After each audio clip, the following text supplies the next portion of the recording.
All right, shalom, shalom to the nation of Israel. Yahawah, Atha. This is Officer Hamar Captain Zakar. of LG Augusta, Georgia, the Light of Zion under Priest Kahan and Minister Solomon. Right, so today, we're just gonna get into something interesting. I thought of this because situation with Kevin Samuels. I hear a lot of sisters getting attacked, but sometimes a man gotta learn how to be a man, right? Especially when it comes to your child, right? When it comes to disciplining your child, right? So today I want to get a little bit into that. Not too much, it's going to be a little short lesson. But with that being said, we're just going to hop straight into it. Book of Colossians, chapter 3, verse 17. This is the book of Colossians, chapter 3, and verse 17. It's all good. It says, and whatsoever you do in word or deed, do all in the name of the Atha Yahawashi, Right. giving thanks to the Most High and the Father by him. Right. So in other words, right, it's saying, for those who don't know, in everything you do, in your actions and words that come out of your mouth, when you're praising the Most High, when you're honoring the Most High, when you're praying to the Most High, it always has to be through Hamashiach Yahawashi. That's who people ignorantly call Jesus Christ today, right? His true name is Hamashiach Yahawashi. So everything we're doing in word or deed, we do it through him, giving thanks to the Most High, right, which is our Father. That's right. Right. So with that being said, let's hop straight into it. Let's get Sirach in 30, y'all. Sirach 30. Or Ecclesiasticus chapter 30. This is the book of Ecclesiasticus, chapter 30 and verse 1. Page 88 in the Apocrypha, the Red Book. And it says, he that loveth his son causeth him often, right? Often to feel the rod, that he may have joy of him in the end. Right. So a father that loves his son, right, will discipline him. That's right. Right. By beating him, by whooping him. Right. It's not off hate. It's not off anger, right? It's different when you're doing it just because you angry at him or just because you don't like him. But that's different. That's abusing. That's right. Right. But when it comes to disciplining your child, teaching them a lesson, showing them the right way, the right path, right? You would whoop them. Ain't nothing wrong with whooping your child. America would tell you different though. Right? America would tell you different. You'll get in trouble for that. But according to the scriptures, it's in the scriptures to beat your child, right? When they're going off. That's why you see the difference between us and Esau. Right? Esau, they would scream at their mom all day, and their parents, and their dad. That's right. Right? They're gonna say things like they in the store, right? I'm in the store and I'm seeing a child yelling at their mom, talking about something. No, man, I want this now. And the mom is like, stop. It's okay. Just stop it. Jake, come on, Jake. No, I want to use that. Nah, Mom. Nah. Johnny. I say Johnny. Johnny's even better. Right? But it's like that reminds me of that one episode of the Boondocks. You remember? It's like one of the early episodes. I think it was like season 1. And it was an Edomite woman and her son. And her son was just catching a tantrum. And so Pops, the granddad on the show, he was like, allow me. And he pulled off his belt and just, and we're trying to show her the way. And then I think he gave her the belt and she started, chasing the son and whooping. Right. So that also shows you how, grandfathers, or, parents raised the right way. They'll raise up a son or a daughter in the way that they're supposed to go by giving them exactly what the scriptures tell them to. That's something that is wise in the eyes of the Most High. To chasten your children or not spare them of the rod, because you look at it later on in the verse, it literally says that he may have joy of him in the end, right? Meaning he's going to grow up to be strong and understanding and be respectful. And when you look at today's generation, right, what do? They get tattoos at an early age, like 15, 14. They try to leave the house already. There's no authority over them like that, right? Those authoritative figures, they don't respect them, they don't fear them, they don't have any type of fear for them. So they leave and they do whatever they want to do. Whereas in our generation, well, we're like not to put us on a pedestal, but I'm not gonna lie, we're like a select, specific type of, we're away from the rest of them. Let me just say that. But man said we're not part of them. Or anything they do. The Most High definitely, he changed. He took us out of that. I would definitely say that. Like he kept us away from those things. But when you look at our generation, at least I had a few friends back in high school and middle school that were very different because of how their parents were on them. Their parents were either being strict or not allowing them to go out like that. They were very on their case. And then once they grew up, guess what? They ended up being, people who were of high stature, being somebody who was going out to be a lawyer, somebody who was, trying to be a politician. We know in Esau's kingdom, that's something, but, it's still something that, a parent can be proud of when they're in the world. But in this truth, waking up, you realize that the most important thing is getting close to the Most High, and being a man, especially, you want to really live for the Most High. That way, the Most High blesses you with your heart's desires, which is always going to be within the laws and parameters of the law, statutes, and commandments. But go ahead. I mean, that's a good point right there. If you look at it too, like for example, NBA players or something, right?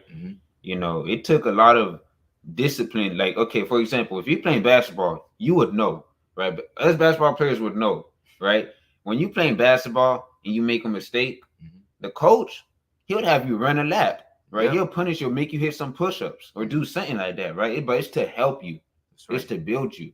And that's what it's like to discipline your child, to whoop them, right? To get them right.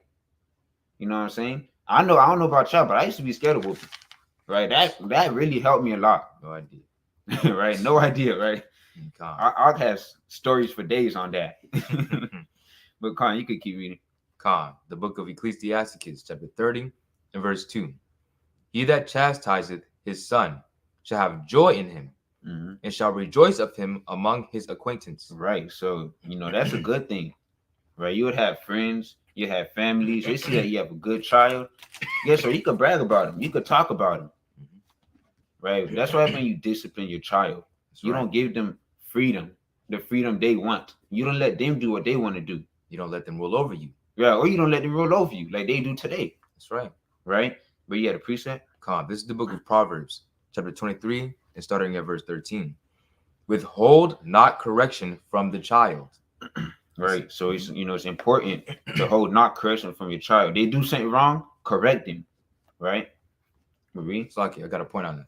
When you look at Israel, if the Most High did not correct us or put us in captivity so many times, guess what? We would not be waking up in these last days and feeling sorrowful for how our forefathers were towards the Most High. Sorrowful for us going off from the ways of the Most High, because his ways are perfect and they made us more like him. Right. If we're more like him, he's going to want to be around us more. You understand? So when he hid himself from us, now in these last days, we don't even hear his voice like that. We don't see the chairs over us like we were, a whole entire congregation in the wilderness. You realize that it's really about faith in these last days. Right. You have to have faith in the Most High. You can't rely on your eyes and the physical things and the carnal things anymore. You can't do that. Never should have in the first place. And that's what he was showing us even in the wilderness. Right. But so like you're going in, it says, for if thou beatest him with the rod, he shall not die. So with that being said, America would say you're not supposed to whip your child. It's child abuse. Children, if your parents are whipping you, call the police officers, call authorities. Of course, America will do anything against the scriptures. They see something in the scriptures, they're gonna do opposite. Exactly. Right? They're trying to chase you away from the Most High. That's what they do. That's right. Right. But you're supposed to beat them and discipline them. Right. Think about it. Think about how they trying to set us up for real, right? You not whooping your child, they basically want you to what they want you to do, put them on timeout, right? They know that's not gonna affect the child. Exactly. That's one way. That's one way how they actually messed us up to begin with. Right? They're gonna pass a law talking about you cannot whoop your child. That's abuse. Right? It's not abuse though. Right? It depends on how you're doing it, of course. I'm not saying to get some belts and spikes and start and tear the flesh off your skin like Esau did to us. No, it's not like that. That's not what I'm saying. Right? But you gotta just make it look. I want them to feel it in their skin. That's what I want them to feel. God. Right? That's funny. Right? I want them to feel it in their skin. And they're like, dang, bro, I'm not doing that again because that thing hurt. Exactly. And then you have that conversation with them.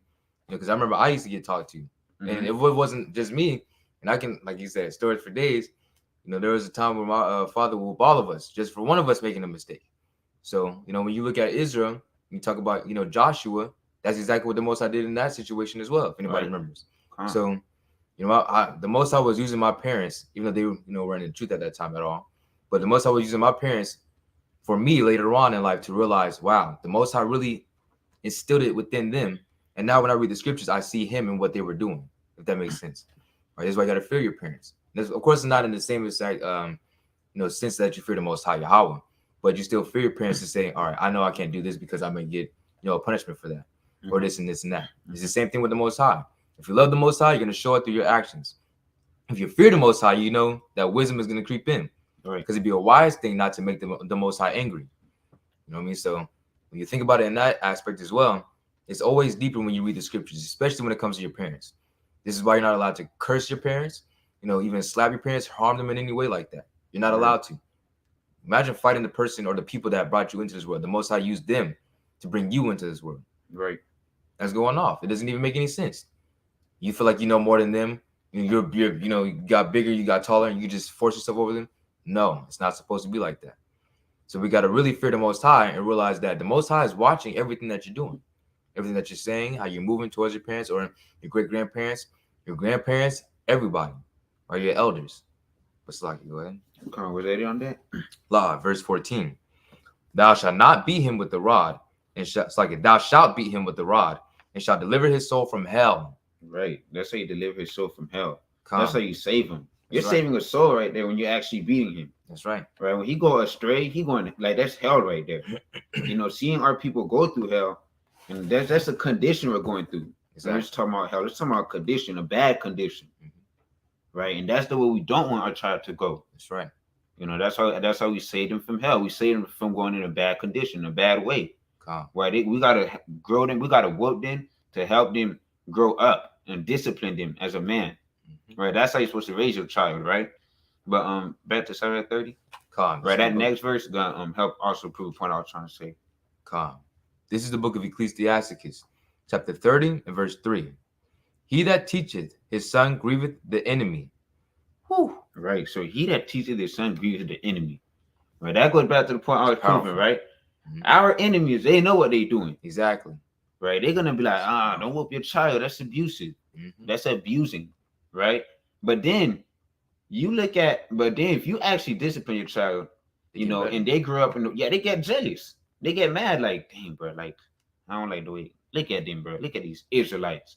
Look how he's raising his child to hate us, to hate these white. Do right and to just keep them away from how we are. Right. Because when you look at the time of the Maccabees, and I always love to, bring reference to that, all Esau wants to do is purposely conjoin everybody together under one understanding that everybody can be accepted. Right. And when you look at America, that's exactly what they push. You're supposed to accept, anybody who has a different sexuality than you. You're supposed to accept anybody who has a different ideology than you, any different religion. We're all supposed to coexist and just be on one accord. And that doesn't even make any sense. That causes confusion. And guess what? That's also darkness in the scriptures. Right. Because our way of life is to be separate from all of them in their wicked ways. Because guess what? With their confusion, with their doctrines and their ideologies, they'll say something like, you're allowed to sleep with dogs and worship them. But what does our power say? What does our scriptures say? La'a. You don't do anything like that. A man does not lie down with the beast. You would actually put him to death and the beast to death. Same with the woman and the beast. You put them both to death because you don't want any type of confusion. We went over that in the Torah portion. Yeah. And just like you said, right? Going back to Leviticus chapter 20, verse 26, right? The law, the Most High gave us laws to be like him.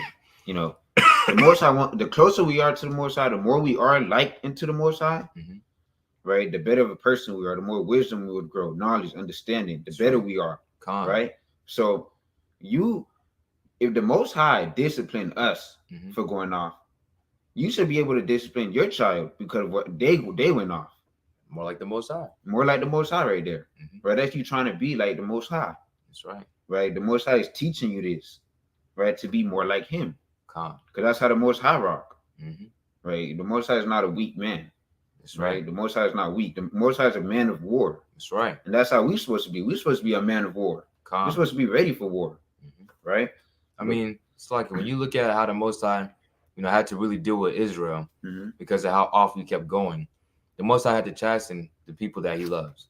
Right? Put us through a lot of things because we just weren't getting it.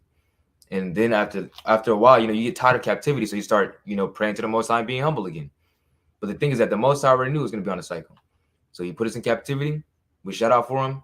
He deliver us. We go into wickedness. Right. The Most High puts us back into captivity. We cry out to the Most High. We start getting our act together a little bit. Then guess what? and go off again. So this is the Most High already sees all these things. It's just like when you see your child and you're a father or you're a mother. It's the same exact type of cycle, right? Until they finally get it. And once they finally get it, guess what? They're good now because they don't want that type of treatment anymore, right? And in like manner, in these last days, when you see our people, when we're waking up in these last days, we really want to wake our people up. Why? Because we want to be in that kingdom. We want that eternal kingdom. We don't want any type of sorrow anymore. We don't want to have to worry about our children going to school and being gunned down or harmed by anybody. We don't want to think about these things anymore. It tears the heart to pieces thinking about, the fact that your child could be gone and all you did was send them to school where they're supposed to be learning. And vice versa. Like, even children think about their parents in that way, believe it or not. They think about their mother or father, going to work and then not coming home. Right. It's a sad case that our people in general, in particular, we fear for our lives just going out in the streets, just to walk, just take a walk. We're fearful because we're always watched. Somebody just called the cops on you just for being in your own neighborhood. They never saw you before. A Karen. Apparently that word is offensive now. Apparently that word is offensive now. Right? A Karen calling. She's looking outside the window. She sees you walking down, or you're jogging. And there's this guy in his hood, and he's just never seen him before. Please come get him. Out of nowhere, that's another life gone. So we don't want that anymore. And the Most High told us in the scriptures that He promised that we would not have that anymore. A kingdom where we can all be how we're supposed to be. First of all, on one accord. Second of all, living righteously towards the Most High, and in unity, and with true love. That's what we should be seeing in ourselves in these last days when you wake up. Because you should be really thinking about the fact that we go through oppression all the time. And why is that? Because the past generations failed us. The lack of whoopings or the lack of discipline, the lack of charge, freedom. Exactly, too much freedom. The little freedoms, little things like that do matter. Exactly. Right? It would destroy a house, right? You're not disciplining your child. Calm. Right? You're not manning up to discipline your child. Mm-hmm. And just like you said, right? The Most High ain't just disciplined one of us. He disciplined all of us. Exactly. Right? He disciplined all of us. That's how we supposed to be like unto the Most High. And just like you say, your father rose you up, like, one of your child mess up, all of them get it. It's an example of what y'all should not do. Right. Because therefore they could look out for each other at times. Like, exactly. No, don't do that. Don't do that, bro. Don't do that. Instead of, everybody just having their own mindset. Mm-hmm. They could be in the same page. And that's how we're supposed to be toward the Most High. Same page.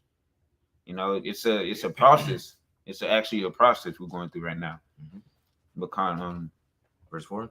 Yeah, verse 4. This is the book of Ecclesiasticus, chapter 30 and verse 4. It says, though his father died, yet he is as though he were not dead, for he hath left one behind him that is like himself. Right. So now you're like your father. That's right. And guess what? You're going to discipline your child the way your father disciplined you. Exactly. Right. And so on. It's going to go, down the path, down the line. Mm-hmm. Right. But that's how it's supposed to be moving. Right. You want your child to be like you. The way you move, you want your child to move. Look at somebody like Cardi B, for example. Mm-hmm. I heard the things. I seen a Instagram post about her saying she don't want to be Cardi B anymore. You know what I'm saying? The old Cardi B anymore. Yeah. She wants to be a mother. Right now now she's starting to get it. Right now your child finna come back. Now when your child grow up, she's watching all the things you did. Bring it out, and you can't take it back now because it's all over social media. Exactly. Right? That's embarrassment now. Mm-hmm. That's why you have to really train the way you want your child to be. If you don't want your child to be like you, then you're going off. Exactly. I'm be real with you, right? You're supposed to be on the same page, living righteousness, living in righteous, right? You had a precept. The precept that's in the chat. Beautiful precept. This is the book of Deuteronomy, chapter 8 and verse 5. Thou shalt also consider in thine heart that as a man chasteneth his son, so the Most High Yahawah, thy power, chastens thee. Hey, that just nailed what we were saying earlier, right? Well, just what we were saying earlier. We discipline our child. The Most High disciplined us. We're trying to be like the Most High. That's the point, right? It's a lesson behind this. It's a whole process, right? It's a process we're going through. That's right. Discipline your child, failed the so-called Black community. I'm be real with you. Israelite community in general. Right. That's what they call it. They call it the black community. They be like, oh, black like we're below. That's why we're below all the other nations so much. That's right. Because we lack to discipline your child. You rather be best friends with your child. You rather be best friends with your child and just let them do what they want to do. Matter of fact, you're gonna join them on what they doing and let them set an example on you. Right. Now they walking all over you. Mm-hmm. And guess what? When you get serious, they're not gonna take you serious. Cause what? Because they look at you as a friend. Mom, stop playing.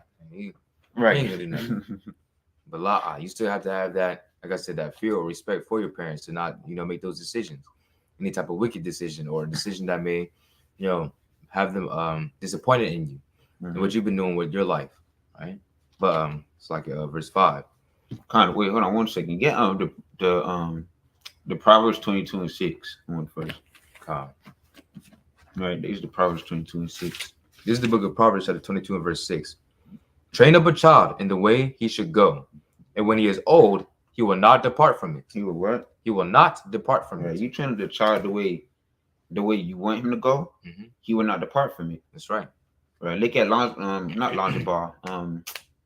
What's his dad's name again? Is it LeVar? LeVar. I'm tripping. Look at LeVar Ball, right? He trained his child to play basketball. Right. Lonzo, Leangelo, Lonzo, and LaMelo. Mm-hmm. Right. All three of them. And guess what? That's their career now. That's what they doing. Exactly. Because that's how the father trained him. Starting as a little child, as a baby. You even look at Stephen Curry and his family, for example. Right. Well. Dell Curry, look at them. Stephen Curry. Now they're playing basketball. That's right. If they could do it, we could do it in righteousness. Exactly. How hard would it be for us to raise up our children to remember the name of the Most High, right? To pray, to fast, and to keep the Most High first? They had to wake up 5 o'clock in the morning every day. Yep. Right. 5 times, 6 times out of the week. Wake up every day. A lot of sacrifices. A lot of hate. Mm-hmm. They hear all that, but they still grinding. That's right. And that's how we're supposed to be grinding for the truth. Bring it out. Right. When it comes down to the Most High, we have to actually train our child the same way. Mm-hmm. In righteousness and keeping the commandments. Right. Walking with the Most High, praying every morning, praying every night. Right. Showing them how to work. Right. Showing them how to be a man. Right. Show them, like I said, the way you are, that's how you want your child to be. Right. That's what a righteous man want. That's right. A righteous man want a child to be like them. A wicked man, on the other hand, they don't want their child to be like him. I'm just trying to, I hear that every day. Mm-hmm. Right. I don't want you to be like me. I want you to be better than me. Yeah. Especially when a child is graduating. Mm-hmm. I skip school. I don't want you to be like me. You know what I'm saying? But a righteous man would want their child to be like him. Mm-hmm. A wicked man, to be like they them, wouldn't want that. To be like them and excel them. Right. To even get further than them. But you got to stay on the same path that they did. Right. So that's a very big, important thing that you just brought out, literally. When you look at the wicked, they know that they're doing wrong. They know that. That's why they try to stay away. Mm-hmm. They're saying, son, I know I haven't been anything to you, but I am proud of you. Right. And then when they see their son or their daughter going on the wrong path, they say, you got to be better than me. Don't try to follow what I'm doing. But not realizing that they're only doing that because of what you've been doing. They see what you've done and they want to do the same thing. Mm-hmm. Right. So that's why they be like, don't be cursing around the baby. Because y'all know. Exactly. So, you could control. That's why I say you could stop your child from being sus. That's right. I'm gonna be real with you. Oh, you funny, man. You could stop your child from being sus. Right. You could stop your child from being sus, man. I'm telling you. That's right. It's not their decision. It's the way you raised it. Exactly. That's what it is. Right. But you ain't have nothing. You could go back if you have nothing to say. Yeah. When you look at what you just said, the parent is the one who's running the household. When you look at, Isaiah chapter 3, it talks about how the women rule over the man and the children rule over the man. If you're telling me that your child is saying that they want to be one gender one day, and then the next day they want to be another gender, and you're like, oh, I'm gonna go along with whatever you decide. They're walking all over you because it should not be that way. And then they catch a tissy fit because you don't want them to do that. And then you're like, you know what? Yeah, I don't want you to be mad at me. So you can go ahead. Right. That's off.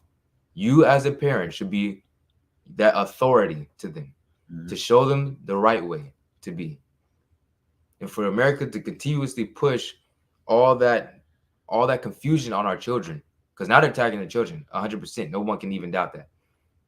to attack the children, that's a problem that the Most High is about to solve. Right. This place is going to be destroyed without a shadow of a doubt because of all the wickedness that's being done over here. Right. But so, like, you can go ahead. Die in your wickedness. But come, you can keep reading. That's right. Ecclesiastes chapter 30 and verse 5.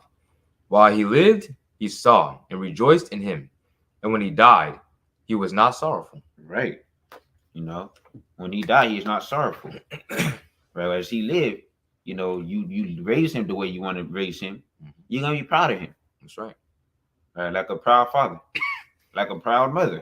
You know what I'm saying? Like you watching your kid getting married or graduating, you know, growing up to be a good person. That's right. Right. But you could verse 6. He left behind him an avenger against his enemies, and one that shall requite kindness to his friends. You know, and like I said, the enemies don't want to see us, you know, raising up our child the way they want us to be raising him up, right? Disciplining them. They don't want to see you discipline them. You know, they want them to be spoiled. That's right. Right? They want them to be spoiled. You know, they want them to do wickedness. They want us in wickedness. They don't want to see us together. That's the thing. They don't want to see a household together. They want to separate us. Right? You know, Esau is the enemy. That's right. I mean, when you look at that verse as well, it talks about, well, let me just read it again. It says, he left behind him an avenger against his enemies.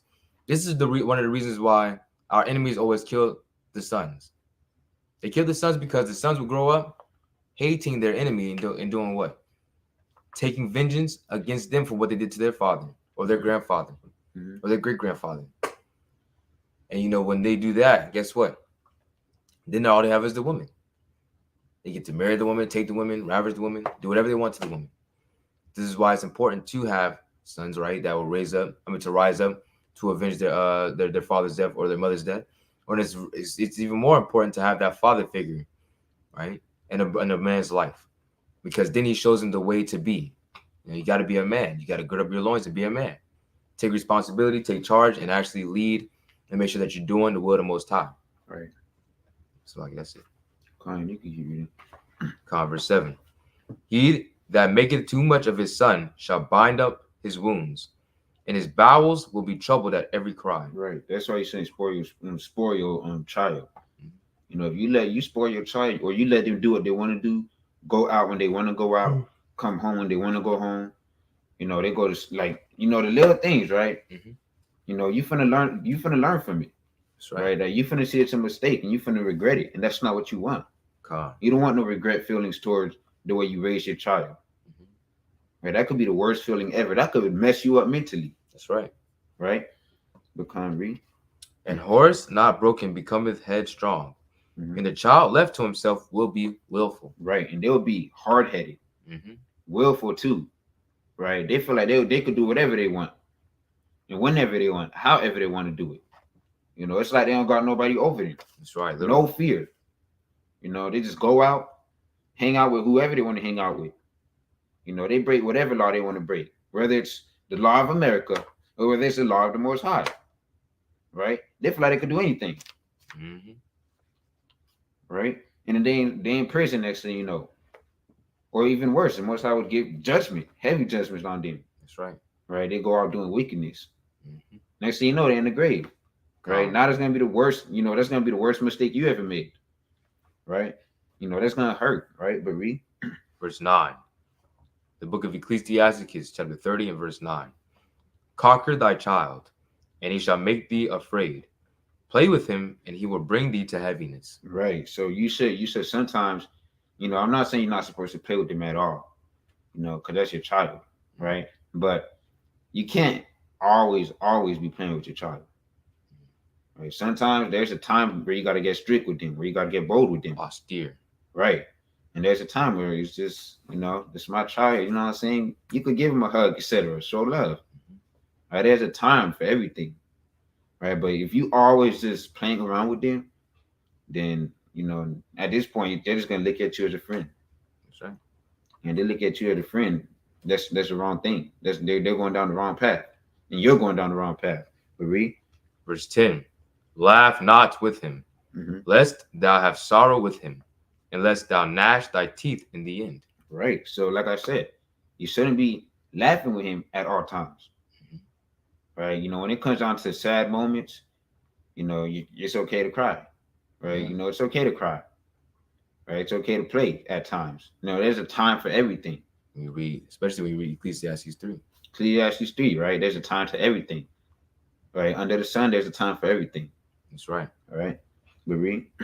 Verse 11. Give him no liberty in his youth, and wink not at his follies. Right. So you're supposed to make him respect you. Right. You don't just give him freedom. Like I said, he's supposed to respect you. Know who's in authority. That's how your child should be looking at you. Right. Shouldn't be your best friend. Like I said. Right. You're supposed to be leading them. Right. Let me get Ephesians chapter 6 and 4. God.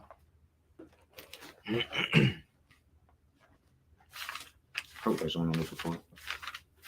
You said 1 and 4? 6 and 4. It's like, yeah, you did say 6 and 4. What kind? Ephesians 6 and 4. This is the book of Ephesians, chapter 6 and verse 4. And ye fathers, provoke not your children to wrath, but bring them up in the nurture and admonition of the Most High. Right. So, is that what I was looking for? I believe so. Can't read it again. This is the book of Ephesians, chapter 6 and verse 4. And ye fathers, provoke not your children to wrath, but bring them up in the nurture and admonition of the Most High. Yeah, calm. So, you raising up your child, you discipline them. Right? When you bring them up in instruction towards the Most High. That's right. That's what you have to do. In righteousness, according to what the Most High says, according to what the Scripture says, to what the Torah says. You don't just make up your own rules and be like, yeah, I got my child under control. Yeah, I'm the dad. Now you respecting me. When I tell you to do something, you do it. But if it's not of what the Most High said, then that's gonna be a whole different story, a whole different ballgame. That's right. Right. Come on, we'll go back. Actually, no. Let me get Deuteronomy 6 and 7. Deuteronomy chapter 6 and verse 7. Come. This is the book of Deuteronomy, chapter 6 and verse 7. It says, and thou shalt teach them diligently unto thy children. Right. So, let me start at verse start. Verse 5. Oh, I'm gonna start at verse 4. All right. This is the book of Deuteronomy, chapter 6 and verse 4. Hear, O Israel, the Most High, our power is one power. And thou shalt love the Most High thy power with all thine heart, and with all thy soul, and with all thy might. Right. And these words which I command thee this day shall be in thine heart. And thou shalt teach them diligently unto thy children, and shalt talk of them when thou sittest in thine house. Right. So 1 second, right? The word of the Most High, you have to teach it to your children. Talk with it when you're in the house. Read. When thou walkest by the way, and when thou liest down, and when thou risest up. Right. So, waking up in the morning, before you go to sleep. That's right. Right. While y'all cooking, y'all just talking about something. Y'all just chilling, playing cards. Y'all talking about something. That's right. Right. Always bring the word of the Most High. It should be something running through your brain 24/7. Repetition, like you said. Right. It's like a regular thing. That's how you normalize the law of the Most High. That's right. It's just a normal thing to you. It's just something you talk about that you enjoy. Calm. Right. It's just natural. Right. But was that it? Verse 8.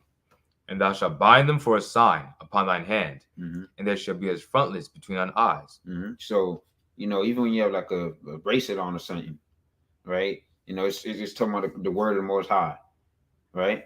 Marie? Not only that though, but in everything that you do, in word or deed. Right, everything you do in word or deed. Think about that. But when you had that apparel on, let's say, come read that again out. This is the book of Deuteronomy, chapter 6 and verse 8. And thou shalt bind them for a sign upon thine hand, and these shall be as frontlets between thine eyes. That was it, yeah.